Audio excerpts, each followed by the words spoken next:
जो भी लोग खड़े हैं बैठ जाएं, बस सब लोग प्रेम से कथा सुनने। किशोरी जी डोल रही हैं। उद्देश्य पवित्र होना चाहिए। एक बात हमारी बहुत ध्यान से सुनिएगा, जीवन में आप कोई भी पढ़ाई कर लीजिए, कोई भी जॉब कर लीजिए, कोई भी बिजनेस चालू कर दीजिए, चाहे भक्ति मार्ग में आ जाइए, सेवा मार्ग में आ जाइए, आपका उद्देश्य यदि पवित्र है तो आपकी पूरी क्रिया पवित्र हो जाएगी। आपकी पूरी क्रिया में अपवित्रता ही तब आ जाती है जब आपका उद्देश्य पवित्र नहीं होता, लक्ष्य पवित्र नहीं होता। हम कथा कर रहे हैं, कथा करने के पीछे उद्देश्य क्या है? अगर उद्देश्य दक्षिणा है, अगर उद्देश्य पॉपुलैरिटी है, अगर उद्देश्य बहुत भीड़ इकट्ठा करना है, तो कथा से परिवर्तन नहीं हो पाएगा, चाहे हम कितना भी कहते रहे। आप श्याम बाबा का कीर्तन करते हैं, पर कीर्तन करने के पीछे उद्देश्य यदि पवित्र नहीं है तो आपके संगीत में, आपके भाव में, आपके भजनों में सार नहीं लगेगा। आप ठाकुर जी का श्रृंगार करते हैं, खाटू श्याम बाबा का कैसा सुंदर श्रृंगार होता है, पुष्पों, इतने सारे पुष्प लगाए जाते हैं, लेकिन कहीं ना कहीं अगर पुजारी जी के चित्त में उद्देश्य यदि ये नहीं है कि जितने वैष्णव आए दूर दूर से चल के जैसे ही श्याम बाबा को देखें तो उनके नेत्र सजल हो जाएं, उनके चित्त में प्रेम आ जाए, अगर ये उद्देश्य नहीं होगा तो श्याम बाबा को कितनों चंदन लगाए लो, दर्शनार्थी के चित्त में प्रेम प्रकट हो नहीं पाएगा, उसके संशय का समाधान नहीं हो पाएगा। आपका उद्देश्य पवित्र होना चाहिए, आपकी क्रिया पूरी पवित्र हो जाएगी। व्यक्ति की क्रिया अपवित्र कब होती है? जब उसका उद्देश्य ही विचित्र होता है। पढ़ाई क्यों कर रहे हैं? पैसा कमाकर उसको दिखाना है मुझे, उसने ऐसा कह कैसे दिया मुझसे, उसने मेरे सामने ऐसे मेरे पिताजी को ऐसा बोल कैसे दिया, उसको करके दिखाना है। आप पा तो लेंगे उस स्थान को कि जहां आप उसको दिखा सको, लेकिन बहुत दिन तक टिक नहीं पाओगे।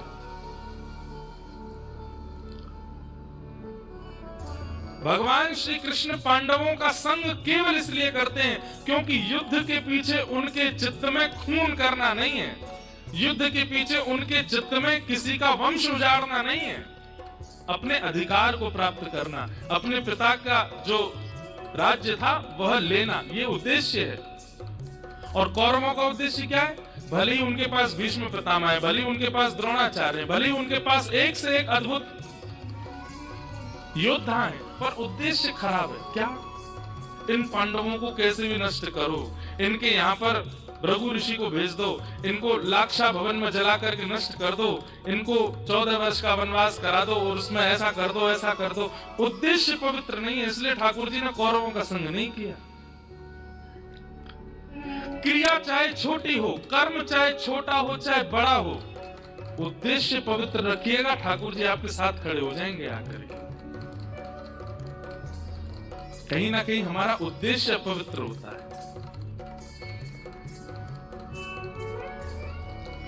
कथा के पीछे उद्देश्य, कई लोग कई बार कथा कराते हैं ना, उनके पीछे कई लोगों का उद्देश्य बहुत विचित्र होता है। हमारा नाम हो जाएगा कि हमने कथा कराई, हमारा नाम हो जाएगा हमने उनको बुलाया, हमारा नाम हो जाएगा कि ऐसी कथा कराई। अगर इस उद्देश्य से कथा कराते हैं ना, कथा का कोई रूप उनको प्राप्त नहीं होता। कई नेताजी लोग भी कथा कराते हैं, वो कब कराते हैं? जब वोट का समय आता है ना उनका, जब इलेक्शन का समय आएगा तब कथा कराएंगे। बीच बीच में महाराज जी हमारा नाम लेकर के बोल दिया करना, बहुत अच्छे हैं। कथा का उद्देश्य ही परिवर्तन। अब वो कथा भक्ति जागृत कैसे कर सकती है जिसको वोट मांगने के लिए कथा करानी है? अभी तो खैर हमें ऐसी कथा नहीं आती, अब पहले बहुत आती थी, तब करनी भी पड़ती थी मजबूर में, पर मैं जाते जाते बोल ही देता था कि उद्देश्य पवित्र नहीं है तो फिर कथा भी पूरी सुन लेंगे तो भक्ति जागृत नहीं होगी। कई लोग इसलिए कथा कराते थे कि हमारे घर में संतान नहीं है, संतान हो जाए। कई लोग इसलिए कथा कराते, बेटा का ब्याह नहीं हो रहा है इसलिए हो जाए, व्यापार चल जाए। उद्देश्य कहीं संसार रख लिया कथा के पीछे तो आप बहुत बड़े भाव से वंचित हो जाओगे। आज हम पहले ही आपको सावधान कर रहे हैं, उद्देश्य केवल ये रखिएगा, श्याम सुंदर सदा हमको प्यारे रहे, हम उन्हीं के रहे वो हमारे। गाइए श्याम सुंदर, ताली मत बजाओ, बस गाओ। हमको प्यारे रहे, हम उन्हीं के रहे वो हमारे। कितनी अच्छी आवाज है आपकी, खुद को भी नहीं सुनाई दे रही होगी। ऐसे उद्देश्य होगा। अरे गाइए, जितनी तेज लड़ाई करते हो घर में उतनी तेज कीर्तन करो। जितनी तेज आप घर में चिल्लाते हो उतनी तेज स्वर में ठाकुर जी का कीर्तन जिस दिन प्रारंभ हो जाएगा ठाकुर जी मिल जाएंगे आप। श्याम सुंदर सदा हमको प्यारे रहे, हम उन्हीं के रहे वो हमारे रहे। श्याम सुंदर सदा हमको प्यारे रहे, हम उन्हीं के रहे वो हमारे। परसों कथा चल रही थी जयपुर में, वहां भी मैंने स्मरण किया था हमारे गिरिराज जी में पंडित श्री गया प्रसाद जी महाराज हमारी हर कथा सुनते हैं सामने बैठ के। आपकी गोद में प्रियालाल जी खेलते थे इसी कलिकाल में, आज से 30-40 साल पहले। आपसे किसी ने आके कही, बोले लाला बहुत खेल है, ठाकुर जी बहुत पीड़ा देते हैं, ठाकुर जी बहुत जीवन में उथल पुथल मचाते हैं, कभी मेरे काम रुकवा दें, कभी मेरे पैसा खर्च करवा दें, कभी मेरी मैया बीमार कर दें, कभी मेरी पत्नी को उठाए दें, ठाकुर जी बहुत खेले। तो पंडित जी महाराज क्या बोले, लाला शिकायत मत करे, बल्कि ठाकुर जी से प्रार्थना कर, जितना चाहो खेल लो, लेकिन खिलौना में ही रहना चाहिए, खिलौना नहीं बदलना। खिलौने का क्या स्वरूप है, बालक जितना उसकी रुचि होती है ना उतना उसको संभालता है। जैसे डॉल्स के साथ छोटी छोटी बच्चियां खेलती हैं, उनको सुलाएंगी, बाल काटेंगी, कपड़े पहनाएंगी, उनको कभी खाना बनाएंगी, कभी उनकी शादी कर देती हैं, कभी कुछ।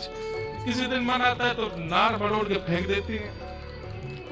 लेकिन वही फिर जब उसको बाद में लगता है कि आज गुस्से में, फिर वही जाती है, फिर नार लाके फिर लगा देती है। तू बुरा नहीं मानना, हाँ आज गुस्सा आ गया था। ठाकुर जी भी ऐसे ही करते हैं। लेकिन मान लो कि आपने गुड्डे की नार मरोड़ दी और गुड्डा आपसे नाराज होकर के और आपको ही अपशब्द कहने लगा, दोबारा उस गुड्डे के पास नहीं जाओगे। हम लोग यही करते हैं। ठाकुर जी खेल क्या लेते हैं हमारे साथ में, हम शिकायतें शुरू कर देते हैं। पंडित श्री गया प्रसाद जी महाराज कहते, बोले जितना चाहो खेल लो हमारे साथ, पर एक ठाकुर जी वचन दे दो कि खिलौना में ही रहना चाहिए, खिलौना मत बदलना, चाहे जो कीजिए हमारे साथ, पर हमें बदलिएगा। इसलिए भैया उद्देश्य पवित्र रखो कि इस कथा के सप्ताहवें दिन जब ये कथा विश्राम हो, हर दिन आप ठाकुर जी के थोड़े समीप पहुंचो। आज जितने हैं शाम को कथा विश्रांति तक आप ठाकुर जी के और समीप होने चाहिए। कल कथा प्रारंभ से विश्राम तक और समीप आ जाने चाहिए। अरे आपका उद्देश्य इतना पवित्र हो जाए कि 7वें दिन यहाँ कथा विश्राम हो, भले ही सब चले जाए, लेकिन इस पंडाल में ही कहीं आपको श्याम सुंदर दिख जाए, बस ये हो जाए कि आ गए सन्मुख। भागवत की कथा से उद्देश्य की कामना पूर्ति करने वाले लोगों से हमारी प्रार्थना है, यहाँ वैभव मत मांगिए, यहाँ संपत्ति मत मांगिए, यहाँ यश मत मांगिए, यहाँ ऐश्वर्य मत मांगिए, केवल कृष्ण को मांगिए। श्रीमद् भागवत जी वो प्रदान करने के लिए बैठे हैं। मतलब वही बात हो गई कि आप साड़ी की दुकान पर गए और साड़ी वाले से बोले, भैया कलाकंद खिला दो। कलाकंद है नहीं, वो मंगवाएगा, किसी को भेजेगा, भाई वो बाहर दुकान है मिठाई की, वहां से ले आओ। भैया थम्स अप पिला दो, है नहीं, मंगवाएगा। भैया दूध पिला दो, अरे भाई तुम साड़ी तो लो। ठीक वैसे ही भागवत जी की शरण में आकर के आप कहोगे कि हमारे जीवन के आर्तों को दूर कर दो, तो भागवत जी फिर बाहर ब्रह्मा जी इसके अर्थ दूर करो। आप भागवत जी कथा में आकर के कहेंगे कि हमारे जीवन के ये कामनाएं इनको पूर्ण करवा दो, तो फिर भागवत जी बाहर किन्हीं देवताओं को ढूंढेंगी, भाई इसकी कामना पूरी करो। लेकिन भागवत जी से आपने अगर कामना की कि आप केवल श्याम सुंदर को प्रदान कर दो, भागवत जी कहेंगे हमारी गोद में बैठे, ले तेरी गोद में बैठा दो, ये तो मेरे पास है, ये तो मेरी सामग्री है, भागवत जी की सामग्री है श्री कृष्ण, मांगिए प्रदान करेंगे। इसलिए उद्देश्य पवित्र रखिएगा। भगवान के 3 रूप हैं, सत्य, चैतन्य और आनंद। बहुत ध्यान से सुनिएगा। सबसे पहला ठाकुर जी का स्वरूप क्या है? सत्य। सत्य विश्वास होता है। हमें क्षमा कीजिएगा, हाँ बहुत कथा वथा इधर उधर भागते रहते, मौसम बदलता थोड़ा हो जाती है हमारे स्वास्थ्य। सत्य क्या है? विश्वास। ठाकुर जी के प्रति विश्वास रखिए कि ये ही सत्य हैं। सांचो एक राधा रमण, झूठो सब संसार। बाकी सब झूठे हैं, केवल यही सत्य हैं। कोई आपको संसार में कितना भी प्रेम प्रस्तुत कर रहा हो, हाँ नाटक रूप में आप भी उसको स्वीकार कर लो, वाह भैया अच्छा गुलदस्ता लाए हो, लाओ दे दो। देखो हमारी एक बात सुनना, हम दुनिया में जाते हैं तो दुनिया भर के लोग कोई फूल माला पहनाते हैं, कोई गुलदस्ता देते हैं, कोई पटका पहनाते हैं, कोई लिफाफा देते हैं, कोई कुछ करते हैं।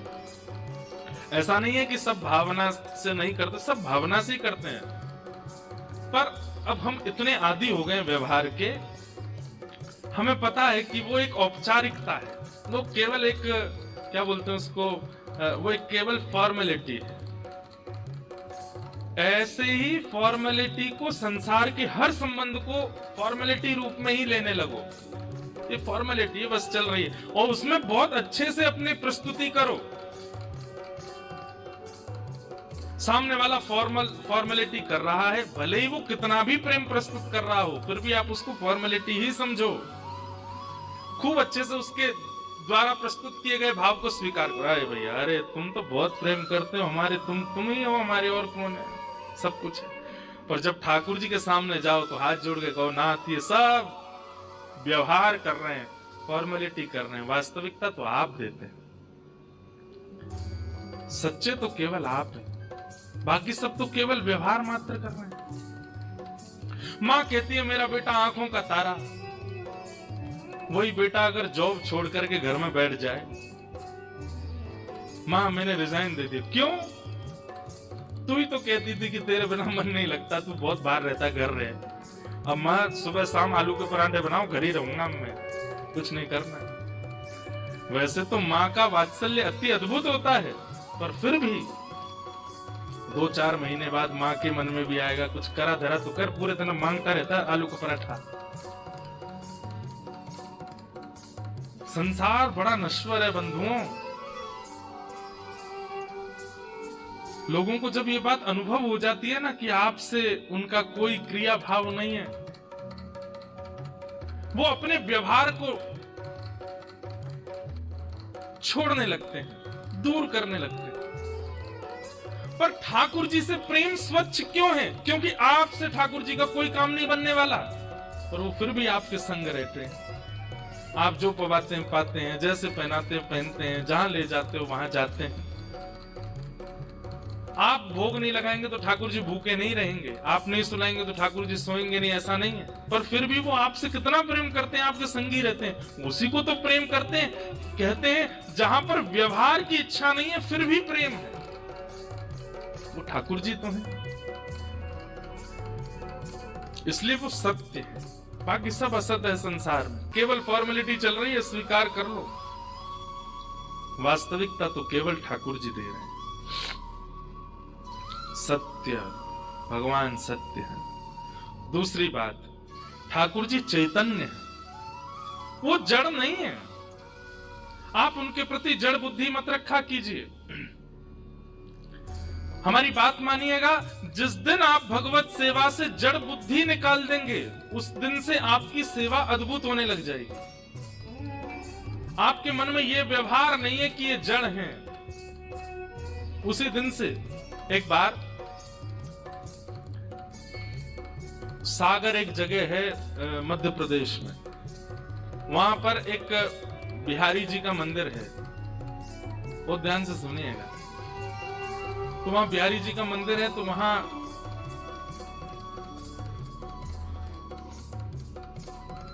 बिहारी जी की गौशाला भी छोटी सी, तो वहां गैया की सानी भी पुजारी जी करते थे, बिहारी जी की सेवा भी पुजारी जी करते थे। सानी समझते हैं? भूसा आदि उसमें चारा आदि मिलाकर के गाय के लिए उपयुक्त उसको बनाना, उसको सानी कहते हैं। तो पुजारी जी बेचारे पूजा भी करते, सेवा भी करते, गौशाला में सानी भी करते, सब करते। आज पुजारी जी पता नहीं क्यों श्रमित ज्यादा हो गए, तो गैया की सानी नहीं करी उन्होंने। तो स्वयं बिहारी जी गए सानी करने, ठाकुर जी निकल के गए और सानी करके आए। इतने में पुजारी जी लौटे आए, तो ठाकुर जी दौड़ करके गए और जाके ऐसे खड़े हो गए। जैसे ही ठाकुर जी जाके खड़े हुए, तो पुजारी जी ने क्या देखा, गौशाला से लेके मंदिर तक पूरे ऐसे भूसा पड़ा हुआ है, भूस पड़ा हुआ है मंदिर में। जैसे ही ठाकुर जी को देखा, ठाकुर जी के हाथ पर गैया की सानी के सब भूसा लगे हुए थे। पुजारी समझ गए, बोले जय जय, आज मैं भूल गया तो आप सानी करके आए गैया की। तो ये कथा हम सुना रहे थे कथा में, तो हमने केवल ये बताया कि पुजारी जी ने देखा कि ठाकुर जी के हाथ में सानी के भूसा लगे हैं, तो पुजारी जी के नेत्र सजल हो गए। मैंने कहा भैया ऐसे बिहारी जी आपके सागर में विराजते हैं। अब इतना कहकर के कथा विश्राम हो गई। हम जैसे जाने लगे, एक बालक दौड़ा दौड़ा आया, बोले महाराज जी आपने क्या कर दिया? मैंने क्यों? आपने कथा सुनाई कि बिहारी जी सानी करके आए हैं, अपने आसन पे आके बैठ गए हैं, पुजारी जी आकर के उनको देख करके रोने लगे और आपने वही कथा विश्राम कर दी। मैंने इससे आगे कथा है भी नहीं। अरे कम से कम इतना तो बोल देते कि पुजारी जी ने कपड़ा लेके ठाकुर जी के हाथ पहुंचे, अब रात भर ठाकुर जी के हाथ में सानी लगी रहेगी। आपने कथा वही विश्राम कर दी। अब यहां देखिए, वो व्यक्ति कथा को कथा की तरह नहीं सुन रहा है, वो व्यक्ति कथा को ऐसे सुन रहा है कि प्रत्यक्ष लीला हो रही है, महाराज जी उसको बता रहे हैं। और महाराज जी ने ठाकुर जी के हाथ से सानी की भूसा हटाए नहीं। अब रात भर ठाकुर जी उसमें, उसकी वो बात मेरे हृदय से घर कर गई कि घर जाकर के कक्ष में बैठ के अपना आसन बिछा के मैंने फिर कथा करी। और कथा में फिर हमने कहा अकेले ही कि पुजारी जी गए और फिर बिहारी जी के हाथ में जल से थोड़ी वो सानी पहुंची और उसके बाद बिहारी जी की शयन आरती करा के सुलाया। इसे क्या कहते हैं? इस भावना को कहते हैं चैतन्य। क्या कहते हैं? आप जो यहाँ लीला सुन रहे हैं, आप जो यहाँ भाव सुन रहे हैं, ये केवल एक वक्तव्य नहीं है, एक कथा नहीं है, ये प्रत्यक्ष लीला है। इसलिए कथा में कहते हैं विक्षेप मत डालिए, बीच में उठिए मत, बीच में आइए मत, बीच में जाइए मत। क्यों? आपकी कथा सुनते समय वक्ता कोई लीला सुना रहा और उसको अगर विक्षेप होता है तो वो लीला वास्तव में घट रही होती है और वो वहीं रुक जाती है, और फिर लीला विक्षेप का जो अपराध होता है वो लगता है। ठाकुर जी चैतन्य है, वो जड़ नहीं है। और ये बातें सब विश्वास पर निर्भर करती हैं। मानो तो मैं गंगा मां हूं, ना मानो तो बहता पानी। ना मानने वालों के लिए वो केवल एक जल है और मानने वालों के लिए साक्षात गंगा है। ठाकुर जी के प्रति चैतन्य भाव, वो जड़ नहीं है, वो मार्बल के नहीं है, वो धातु के नहीं है। आहा,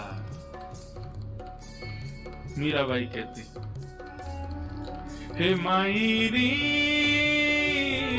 मायरी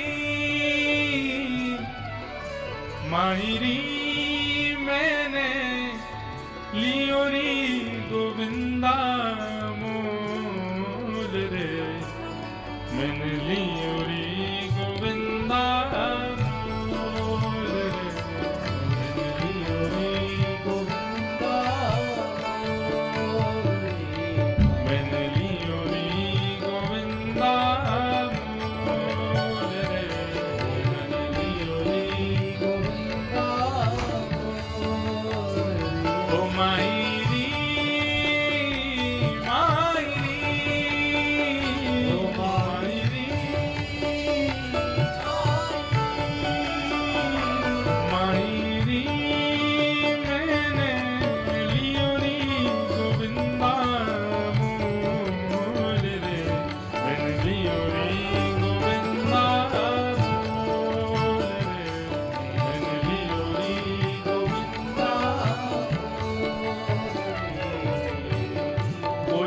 कहे कारो, कोई कहे गोरो, कोई कहे कारो,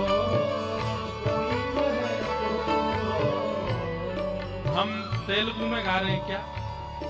आपको समझ नहीं आ रही है? भाषा तो भैया ये सब आप, और बल्कि यहाँ तो अधिकतर लोग मारवाड़ के हैं, आपको तो गाना चाहिए। मीराबाई सा का पद है। आप सब अधिकतर हैदराबाद में रहने वाले अधिकतर लोग तो उनकी निकासी तो राजस्थान से ही है। बाईसा का पद तो आपको भाव से गाना चाहिए। मीराबाई कहती हैं ठाकुर जी धातु नहीं है, ठाकुर जी कोई पदार्थ नहीं है, ठाकुर जी कोई वस्तु नहीं है।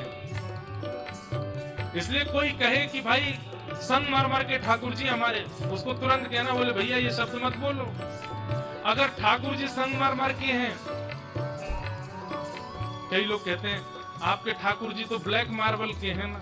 मैंने कहा जैसे तुम्हारी पत्नी जो हार्ड मांस की है, जैसे तुम्हारी रक्त धातु की है, वैसे हमारे।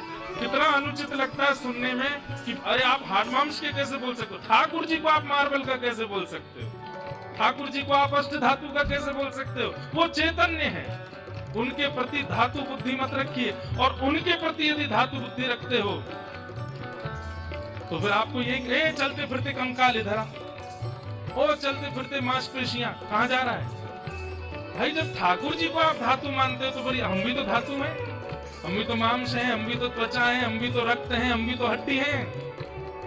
नहीं, मीराबाई कहती है कोई कहे कारो, कोई कहे गोरो,